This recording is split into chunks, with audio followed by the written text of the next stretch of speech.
Shri গুরুজয়। Spiritual জ্ঞান চ্যানেলে আপনাদের আবারও স্বাগত জানাই। প্রারব্ধ কর্মের ফল মানুষকে অবশ্যই ভোগ করতে হয়। আমরা এখন যে কর্ম করছি তাকে বলা হয়ে থাকে ক্রিয়মান কর্ম। কিছু কিছু কর্মের ফল আমরা তৎক্ষণাৎ ভোগ করি বা এই জন্মেই ভোগ করি, আবার কিছু কিছু ফল আমরা এই জন্মে ভোগ করতে পারি না, তার আগেই হয়তো দেহ ছেড়ে দিই, যার ফলে সেই কর্মটি সঞ্চিত কর্মরূপে রয়ে যায় এবং পরের জন্মে সেটি প্রারব্ধ কর্মরূপে আমাদের ভোগ করতে হয়। প্রারব্ধ ভোগ করতেই হবে, একে একেবারে এড়ানো যায় না।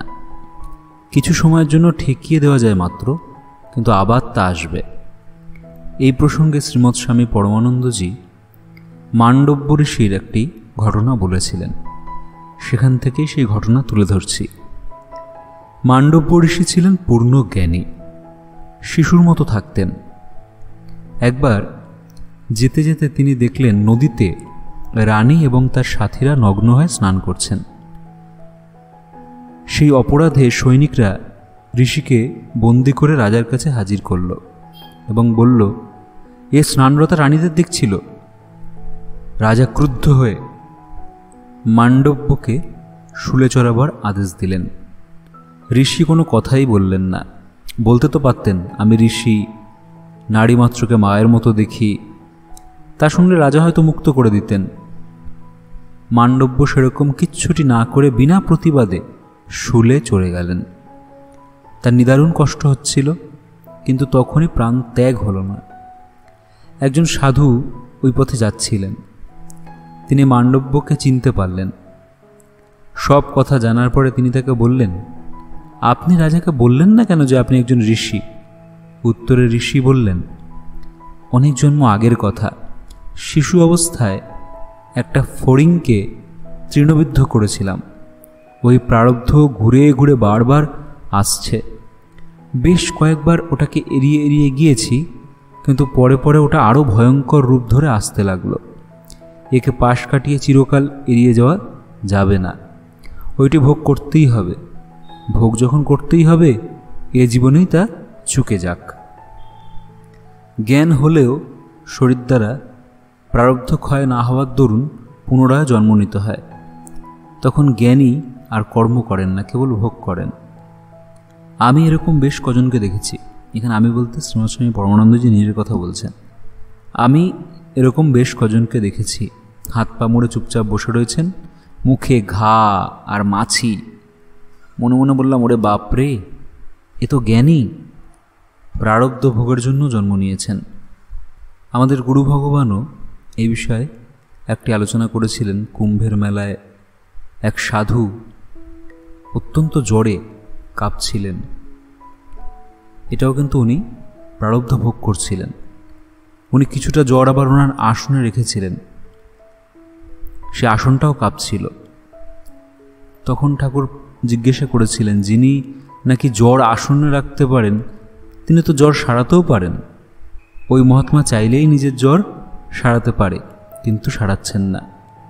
উনি বসে বসে জ্বরে কষ্ট পাচ্ছেন, গা তাপে পুড়ে যাচ্ছে, কিন্তু তবুও উনি সেটা সহ্য করছেন, প্রারব্ধ ভোগ করাচ্ছেন।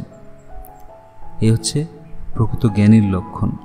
ওনারা জানেন, ওনাদের জ্ঞান হয়েছে যে এইটি যদি আমি ভোগ না করি, এটি পরে আরও ভয়ঙ্কর রূপ ধরে ফিরে ফিরে আসবে।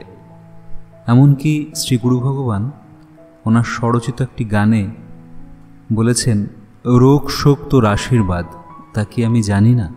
ভগবান তো রোগ শোক দিয়ে আমাদের প্রারব্ধটা কাটিয়ে নেন, এটা আশীর্বাদই বলা চলে। তবে যেহেতু আমাদের মনে বিশ্বাস নেই, আমরা মানসিকভাবে বিভিন্ন রকম চিন্তা করে আমরা নিজেকে নিজেই কষ্ট দিই। জ্ঞানীরা শুধু শারীরিক কষ্ট ভোগ করেন, কিন্তু অজ্ঞানীরা শারীরিক কষ্টের সাথে সাথে মানসিক কষ্টও ভোগ করেন। কারণ সাধারণ মানুষ ভয় পায়, যদি আমি মরে যাই, মৃত্যু ভয়ের থেকে তারা এরকম মানসিকভাবে ভেঙে পড়েন। কিন্তু যারা প্রকৃত জ্ঞানী, তাদের মৃত্যু ভয় নেই, কারণ তারা জানে মৃত্যু বলে কিছু হয়ই না। এই দেহের পরিবর্তন, এই দেহটা যেন একটা জামা, একটা জামা খুলে আবার নতুন জামা পরিধান করতে হয়। পুরনো বস্ত্র ত্যাগ করে নতুন বস্ত্র পরতে হয়। সংসারে দুঃখ, কষ্ট, জ্বালা যন্ত্রণা থাকবেই, তবে শ্রীগুরু ভগবান ওনার স্বরচিত গানের মাধ্যমে এক শাশ্বত আনন্দরাজ্যের কথা বলে গেছেন। বলেছেন, ওরে পথিক মন, সেই আনন্দরাজ্যে চলো। গীতায় ভগবানের কথা, অনিত্যম সুখম লোকমেমম প্রাপ্য ভজস্যমাম। অনিত্য এবং দুঃখ ভরা এই জগতের পরিচয় পাওয়া মাত্র নিত্য শাশ্বত আনন্দময় পরমাত্মার খোঁজে ফেরা উচিত বিবেকী মানুষের। এই জগৎকে নশ্বর এবং দুঃখময় জেনেও তাকে আঁকড়ে থাকা চরম নির্বুদ্ধিতার কথা। কিন্তু সমাজের প্রতিটি মানুষ বা বেশিরভাগ মানুষ এই সমাজকে আঁকড়ে ধরে থাকতে চায়, মরতে কেউ চায় না। কিন্তু প্রকৃতির নিয়মে পুরনো পাতা ঝরে যায়, নতুন পাতা আসে। একবার জৈনিক সন্ন্যাসী রাজা ভর্তৃহরিকে একটি দিব্য ফল দিয়ে বলেন, এইটি খেলে যৌবন অটুট থাকবে। রাজা স্বয়ং ফলটি না খেয়ে প্রেমবশত রানীকে দিলেন। ওদিকে রানীর এক উপপত্তি ছিল, তাই রানীও ওইটি না খেয়ে উপপতিকে দিয়ে দিলেন, যাতে তার যৌবন অটুট থেকে যায়। ওই উপপতি আবার ভালোবাসত এক বারাঙ্গনাকে, সুতরাং সেও ফলটি না খেয়ে তার প্রেমিকাকে দিল। বারাঙ্গনা ফলটির গুণের কথা শুনে ভাবল, নিজের এই কলুষিত জীবনকে দীর্ঘায়িত করে কি লাভ, বরং প্রজাবৎসল দয়ালু রাজা যদি ওইটি খান তাহলে দীর্ঘকাল ধরে তিনি প্রজাদের মঙ্গল বিধান করতে পারবেন। এমনতর বিচার করে সে বারাঙ্গনা পরের দিনই রাজসভায় হাজির হয়ে পরম শ্রদ্ধা ভরে ফলটি রাজাকে নিবেদন করল। ফলটি দেখে রাজার বিস্ময়ের সীমা পরিসীমা রইল না।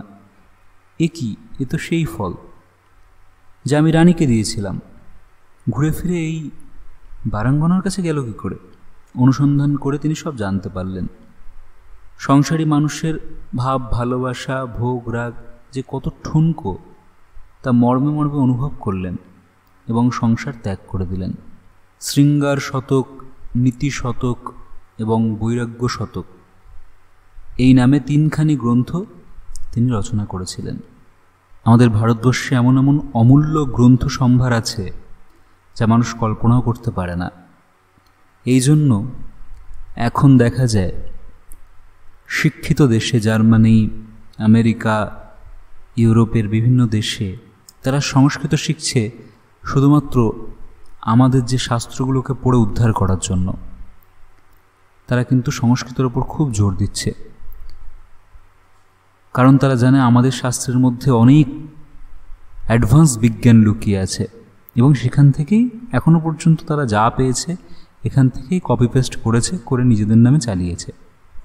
কোনো কোনো দেশ সেটা স্বীকার করেন, দুর্ভাগ্যবশত বেশিরভাগ দেশ সেটা স্বীকার করতে চান না নিজের দেশের নাম বজায় রাখার জন্য।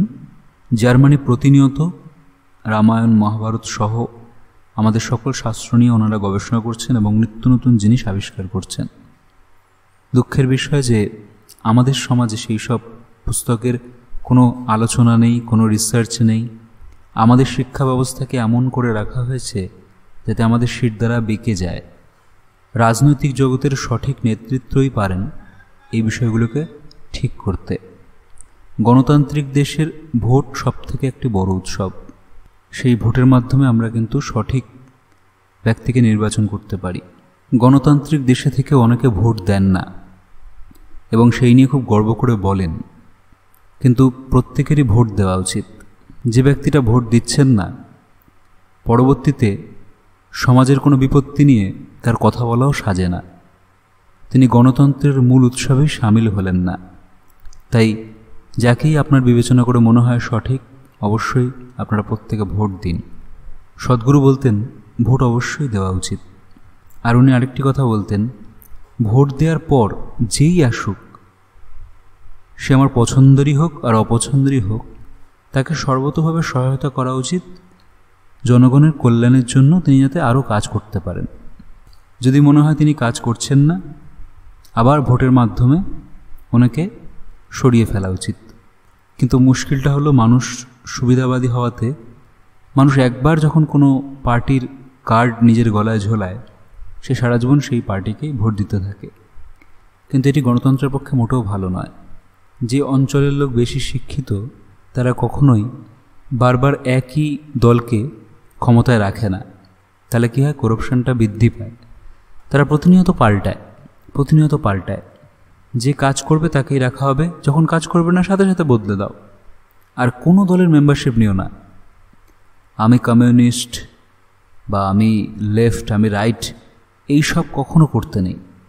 আমরা সাধারণ মানুষ, যাকে উপযুক্ত বুঝবো তাকে ভোট দেব। সে কাজ না করলে আবার পরিবর্তন করব, কিন্তু কোনো দলের মেম্বারশিপ নেব না। এটাই গণতন্ত্রের মজা। আগে এইরকম ছিল, বংশ পরম্পরায় একই দলকে ভোট দেয়। আমার দাদু দিত এই দলকে, আমিও দিই এই দলকে, আমার বাবাও দেয় এই দলকে, মাও দেয় এই দলকে।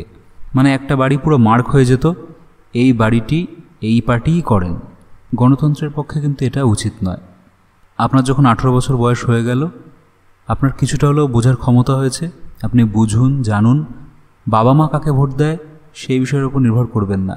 আপনি নিজে বুদ্ধিমতন ভোট দেবেন আপনার বিবেক অনুযায়ী। সব দলকেই শ্রদ্ধাভক্তি করবেন। সবার মধ্যেই ভালো মানুষ আছে, খারাপ মানুষ আছে, সব জায়গাতেই নেগেটিভ আছে, পজিটিভ আছে। এটা খুবই স্বাভাবিক ব্যাপার, প্রকৃতির নিয়ম।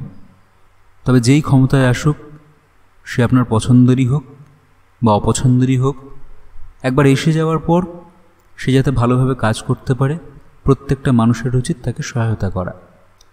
যখন দেখা যাচ্ছে সেই সহায়তায় কোনো কাজ হচ্ছে না বা সে কাজ করছে না, সে আরও ক্ষতি করছে সমাজকে, সে আরও করাপশনে ডুবে যাচ্ছে, তখন আবার ভোটের মাধ্যমে তাকে পরিবর্তন করা। এটাই গণতন্ত্রের মজা।